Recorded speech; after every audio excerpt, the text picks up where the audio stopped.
How's it going there, everybody? It's Mr. Zen over here bringing you guys a brand new Youkai apartment episode discussion. And for today's segment, guys, we're going to be talking about episode 2 and episode 3 as I finally caught up to this series. And personally, this series is a little underestimated because in episode 2, it definitely caught me off guard during the last, I would say, couple, 10 minutes of the show, because the main character was starting to undergo a change of some sorts, folks. It was very interesting. It caught me off guard because this main character is able to start channeling like an exorcist of some sorts. He's able to channel the demonic spirits of some people and use it onto his body, but with the female protagonist came in and kind of expelled it and before he kind of got hurt. It was very interesting seeing that because I was not expecting it. I thought this was a slice of life. I thought it was just him doing his regular daily routine, something new will happen, etc, etc.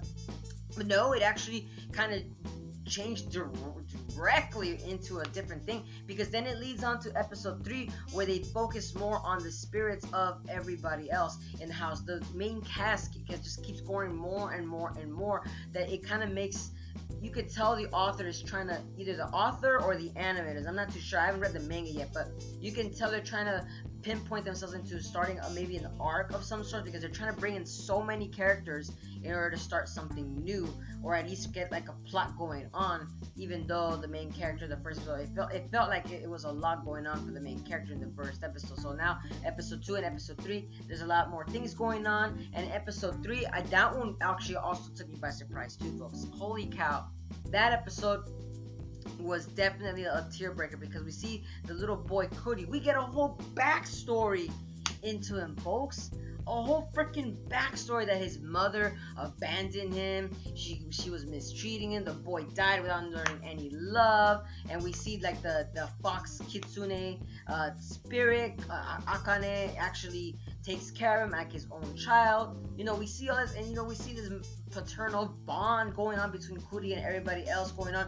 It's kind of a tear breaker, because you're kind of hoping that, you know, the Cudi doesn't really get that sense of feeling and negativity from people in itself. But you know, the kid always seems kind of energetic and a little bit happy in some of the parts of the episode. He doesn't seem to be showing too much emotion, but just enough to be like, oh, you know, he's a little bit happy. But honestly, even the dog itself that Cudi was with, the little dog had a back. It saved him. That little dog brought him to Akane. That was pretty cool. When I was watching that, I was like, damn, you know, damn. The dog had a mind of its own and say, no, you know what? Let me bring you to the god of the dogs themselves. Hold on, we gotta take care of this kid. I thought that was pretty cool. I'm not gonna lie to you, man. This anime is definitely worth to watch now. But the thing is that like they're focusing more on the exorcist as like the exorcist, and then the spirits theme kind of going as more of the episodes continue on. I'm wondering if they're gonna get more into like a central villain or figure, because some of the characters that are introducing, they're not giving too much backstory on them. Like there's one guy with long hair, I forgot his name, but he seems like a pretty cool guy.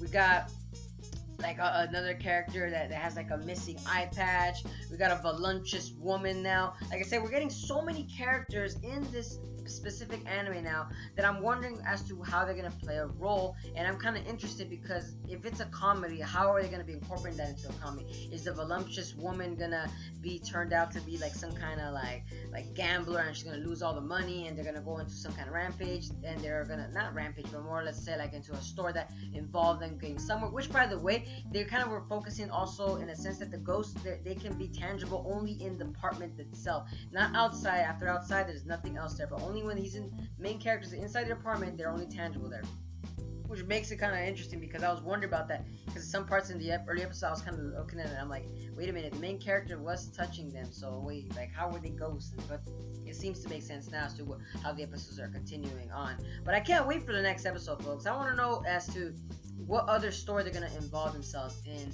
as to also why this house is specific in a sense, like what makes this specific apartment very cool, like what's keeping the demons away, and why is it just this specific? Maybe there are other apartments themselves that are able to house spirits and ghosts, or maybe this is just the only house. Like I said, I'm still new to this anime, so pardon me if I'm a little bit ranting and kind of throwing some actual like questions, because I want to know what's going on.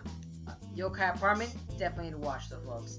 But let me know down in the comments below, so what are you guys' thoughts on episode 2 and episode 3? Like I said, definitely worth to watch. Tear breakers, lots of good laughs. it was a slow start, not gonna lie to you, but it started getting pretty good. But that's it for today's segment, guys. And as always, guys, if you guys enjoy my content, don't forget to give a like, comment, share, and subscribe for more Youkai Apartment episode discussions. And as always, I'll see you guys again in the next video. But peace out, folks.